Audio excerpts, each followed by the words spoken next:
Tonight, breaking news, President Trump igniting a trade war, the Dow dropping more than 1,300 points in 2 days, and what this now means for Americans and the prices you pay. Also tonight, we're tracking a massive storm, snow, 3 confirmed tornadoes now set to hit the East Coast next, D.C. up through Philadelphia and New York. And Dolly Parton tonight on her personal loss. First tonight, President Trump set to deliver his first address to Congress and the American people since returning to the White House just a short time from now in prime time, and we'll carry it live on ABC at 9 p.m. He's expected to explain his new tariffs against Canada, Mexico, and China. The countries responding with their own action. From Target to Best Buy tonight, the stores in the U.S. preparing American customers now for higher prices, from groceries to clothing to cars. Also tonight, we're tracking that massive winter storm sweeping across the U.S. 100 million Americans on alert for high winds and snow. There are several confirmed tornadoes tonight and tornado alerts as we come on. The system set to hit Washington, Philadelphia, New York to Boston. Lee Goldberg has the forecast. Tonight, President Trump halting military aid to Ukraine following that explosive meeting with President Zelensky in the Oval Office. Zelensky tonight saying he's ready to negotiate a peace deal with Russia, and he's now offering praise for President Trump. Tonight, 30 officers facing charges for allegedly staging so-called gladiator fights between juvenile detainees. Tonight, the stunning video here. Prosecutors accusing them of organizing fights involving 143 teenagers. Tonight, our team on the scene during an immigration raid in Virginia. Rachel Scott with the Homeland Security Secretary. The woman attacked by an alligator while she was kayaking. There's news tonight in the death of Oscar-winning actor Gene Hackman and his wife, what authorities are now saying. Dolly Parton tonight on the death of her husband of 60 years, Carl Dean. What Dolly is saying and what she told our Robin Roberts about her husband. And the baby eagles have landed. Tonight, the devoted followers cheering as they watched. From ABC News, this is ABC World News Tonight with David Muir, reporting tonight from our nation's capital. Good evening tonight from Washington, where a short time from now, President Trump will speak to a joint session of Congress and to the American people. His first primetime address since returning to the White House. We'll carry it live right here on ABC at 9 p.m. Eastern. As he walks into that House chamber tonight, he'll be explaining his new tariffs in front of the American people that have now ignited a trade war tonight and have sent the stock market tumbling. Those tariffs kicked in at midnight last night. New 25% tariffs on all goods coming into the United States from Mexico and Canada, and an additional 10% tariff on goods from China. The Dow plunging 670 points today, dropping more than 1,300 points in 2 days now, wiping out the gains the market had seen since the inauguration. Canadian Prime Minister Justin Trudeau tonight vowing Canada will not back down, saying we did not want this, and addressing the American people directly, saying your government is doing this to you. Trudeau now imposing retaliatory tariffs on American goods entering Canada. Mexico's President Sheinbaum saying Mexico will impose retaliatory tariffs on U.S. goods coming into Mexico starting Sunday. And tonight, China calling Trump's actions bullying behavior, also retaliating with an additional 10 to 15% tariff on American goods coming into China. Tonight, from Target to Best Buy, the stores here in the U.S. already warning Americans that prices will go up on everything from groceries to clothing to cars. ABC's chief White House correspondent Mary Bruce leading us off from the White House. Tonight, as the president prepares to address the nation, the Dow plunging for the second day in a row, now down 1,300 points in 2 days, as Trump's new tariffs ignite a trade war. The president imposing a sweeping new 25% tax on all goods coming into the U.S. from Mexico and Canada, America's largest trading partners. Canadian Prime Minister Justin Trudeau quick to respond. I want to speak first directly to the American people. We don't want this. We want to work with you as a friend and ally. And we don't want to see you hurt either. But your government has chosen to do this to you. As of this morning, markets are down, and inflation is set to rise dramatically all across your country. Your government has chosen to put American jobs at risk.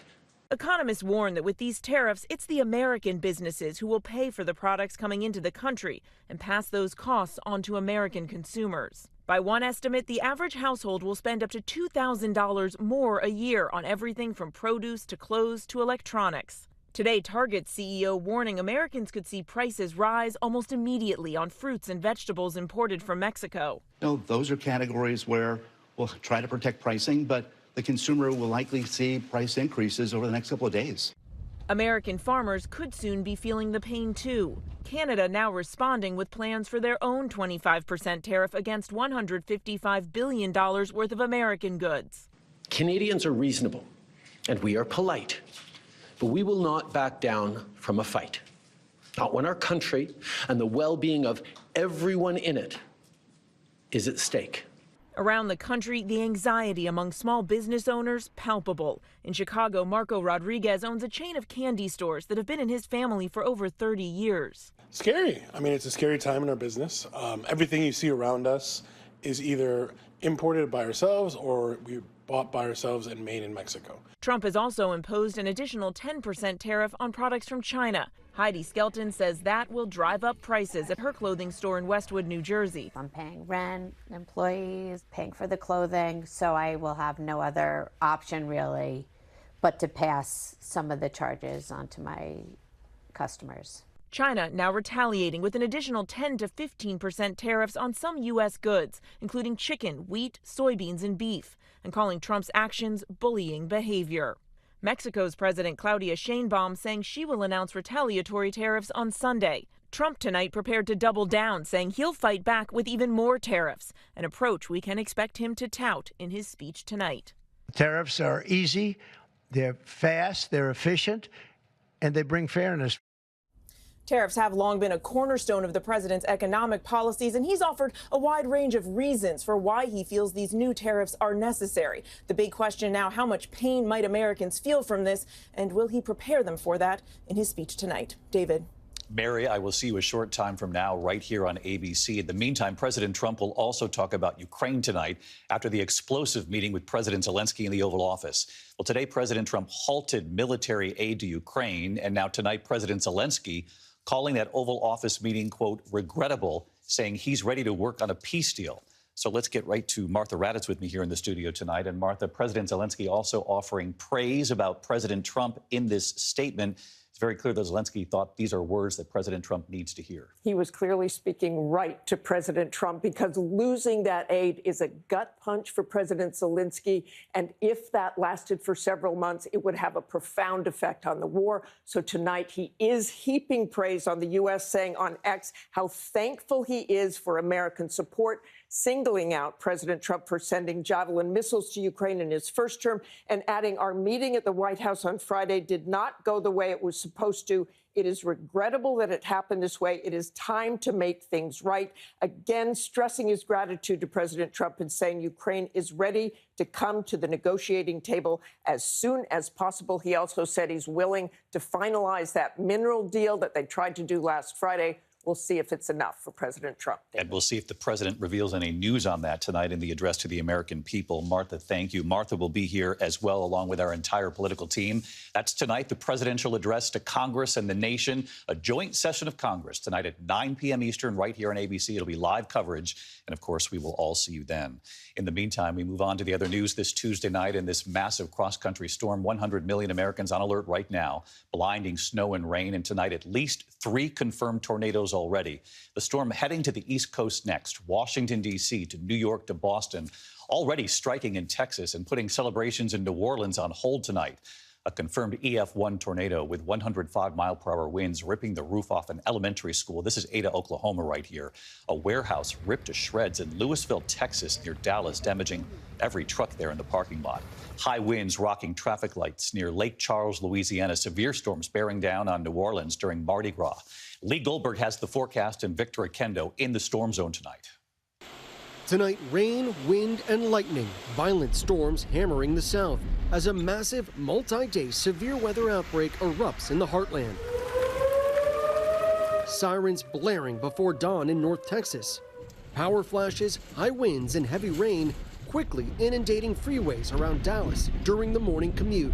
Natalie Haddad from our Dallas affiliate WFAA reporting from Plano. A transformer blowing mid-live shot. Look at these winds. Check out this rain. This is what we're seeing. Oh, holy. We okay? We're safe. In North Lake, first responders pulling a driver from a flipped truck. Luckily, no serious injuries there. Northwest of Dallas, daybreak revealing utter devastation in Louisville. Water pouring from the side of this warehouse. Multiple tractor trailers and other vehicles crushed. Debris everywhere. I'm just glad nobody was in there. It's crazy. Whole building gone. An EF1 tornado with 110-mile-an-hour winds striking this apartment complex in Irving. Southeast of Oklahoma City, a confirmed tornado with 105-mile-an-hour winds touching down in the town of Ada, ripping the roof off of Willard Elementary School. Not far from there, Emily Quigley, thankful she's okay after her apartment got hit. The wind is what originally woke me up. Before the phone went off and the sirens went off, the wind was just beating on the windows. And in southern New Mexico, dust storms blinded drivers Monday and caused multiple accidents. David, the wind is starting to pick up here on Canal Street in New Orleans. It's Mardi Gras. The French Quarter is still packed, and there is serious concern over the next few hours as the system races toward the East Coast. David? All right, Victor Kendo tonight. Victor, thank you. Let's get right to WABC Chief Meteorologist Lee Goldberg. And Lee, this storm is massive. Indeed, David. I mean, from the Canadian border all the way down to the Gulf Coast, a classic clash between winter and spring. It's leading to severe weather. Active tornado warning near New Orleans, west side of Lake Pontchartrain. The tornado watch was just extended until 1 in the morning. The threat goes from Louisiana to Mississippi into Alabama. Part of that massive storm, it's wind alerts across about a third of the country and blizzard warnings across parts of the Midwest into tonight. Let's time it. It'll move across Alabama, Georgia, Florida Panhandle tonight, and then that storm will start to reach the Mid-Atlantic and the East Coast as we go through the morning hours tomorrow. That's an enhanced threat for damaging winds all the way from Charleston up to Norfolk, even severe weather up to D.C. Then later tomorrow, it's a squall line, Philly to New York City, all the way to New England late in the day. It could be a nasty evening commute in the Northeast. David? Lee Goldberg with us tonight as well. Lee, thank you. Next tonight here, 30 officers are facing charges for allegedly staging so-called gladiator fights among juvenile detainees. Tonight, you'll see the stunning video right here. Prosecutors accusing them of organizing fights involving 143 teenagers. Here's Trevor Ault. Tonight, 30 Los Angeles County detention officers charged for allegedly facilitating these so-called gladiator fights between juvenile detainees. This video capturing multiple fights at the center of the case. Watching the video, the officers look more like referees or audience members at a prize fight, not adults charged with the care and supervision of young people. One officer even seen on video shaking the hands of one of the juveniles after a brawl. The Attorney General says from June to December of 2023, there were 69 fights involving 143 teenagers, the youngest just 12 years old. The officers now facing charges ranging from child abuse and battery to conspiracy. According to court documents, in one day, the officers allowed 9 one-on-one fights to occur, claiming 2 of the officers told new detention services officers that they were not to say anything and just watch when fights occurred. The officers don't step in, don't intervene, and don't protect their charges. And the LA County Parole Department says all current staff who have been charged are now on leave without pay, David. Trevor Ault tonight. Trevor, thank you. This evening, our team on the scene during an immigration raid in Virginia. Our Rachel Scott there as agents moved in from ICE, the FBI, and other agencies making arrests. Of course, a key issue that will come up tonight during the president's speech. Here's Rachel. Tonight, the president preparing to tout his signature promise, the largest deportation effort in American history. And well before dawn, we were on the front lines. And we want to be rolling by 0345. The administration says they are going after the worst first. They tell us their target here in Northern Virginia, a Guatemalan man in the country illegally with a criminal record. Almost 4 a.m. and we are now rolling. ICE agents say the subject of the investigation today, a known member of the 18th Street gang. We are there as heavily armed agents, guns drawn, use flashbangs to get inside. Leading the suspect out in cuffs, loading him into a waiting patrol car. Authorities say they've arrested more than 20,000 people since Trump took office. ICE and Border Patrol say more than 43,000 are held in detention. But amid this push, thorny questions emerge, as we see on the second raid of the morning. Multiple agencies on the ground right now. The FBI, the DEA, the ATF. You can see the agents inside right now Armed agents seen through a window making another arrest. Well, this target here was wanted for sexual assault and for battery, multiple re-entries into the country. But also in the home, his 2 American children and his brother, who authorities say is also undocumented, but has no known criminal record. That brother can now be deported too. We asked Homeland Security Secretary Kristi Noem what happens to the children. There is that likelihood that these families could be separated. There is consequences, and we're giving him time to leave these children with someone else. The Department of Homeland Security says they handle these situations involving children on a case-by-case basis. Today, Border Czar Tom Homan telling me the administration is looking to what he calls family residential centers as an option to keep families together, David. Rachel Scott tonight. Rachel, thank you. When we come back here, the woman attacked by an alligator while kayaking. Also news tonight on the death of Gene Hackman and his wife. And Dolly Parton tonight on the death of her husband of 60 years, Carl Dean, in a moment. Tonight, a kayaker is recovering from an alligator attack in Polk County, Florida. Authorities say she was bit on the elbow while paddling near the Tiger Creek Canal. The alligator tearing off another kayaker's life jacket. The victim has been airlifted to a hospital. Tonight, the investigation into the deaths of Gene Hackman and his wife in Santa Fe. Authorities now say the gas company did find a minuscule, non-lethal gas leak coming from the kitchen stove. They believe not enough to have caused their deaths. When we come back here, the measles cases in New York City now, and Dolly Parton on her husband. To the index of other news, the CDC on the ground tonight for this measles outbreak in West Texas. 13 new cases since Friday, 159 cases now in all. And in New York City tonight, the city reporting its second unrelated case of measles so far this year. In Big Bear, California, 2 eagles named Jackie and Shadow are going to need a bigger nest. 2 of their eaglets have finally hatched. The first one popping out on the live nest cam with a devoted following. And right as KABC was checking in, the second eaglet hatched overnight. A third may be on the way. When we come back here tonight, Dolly Parton on the loss of her husband. ABC World News Tonight with David Muir. Sponsored by The Farmer's Dog. Fresh, real food for dogs. Finally tonight here, Dolly Parton revealing her husband of more than 6 decades, Carl Dean, has died. He didn't love the spotlight, but he loved her. Dolly Parton and her husband, Carl Dean, were married for nearly 60 years.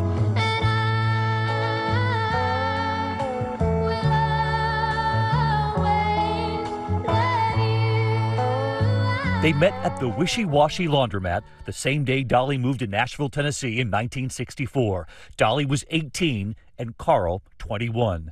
Dolly telling our Robin Roberts how their love story began. So the very day I go down to the laundromat, this good-looking man just drives by, and he says something like, well, what are you going to get sunburned out here? And I say something stupid like, well, what's it to you? We start talking, and 2 years later we married, and we're still married, and that was that. You just go walking in with your dirty clothes, and you walk out with... Carl Dean.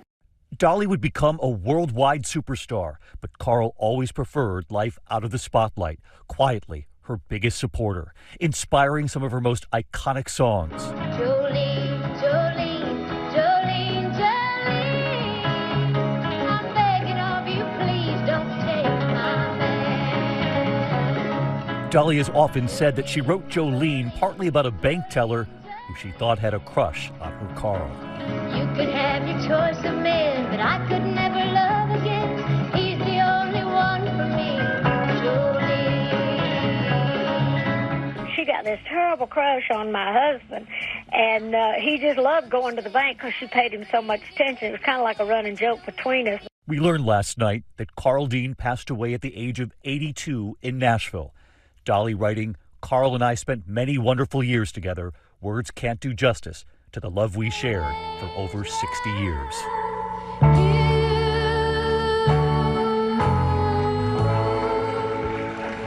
Thank you. We're thinking about Dolly tonight. I'll see you at 9 p.m. Eastern for the president's address. Good night.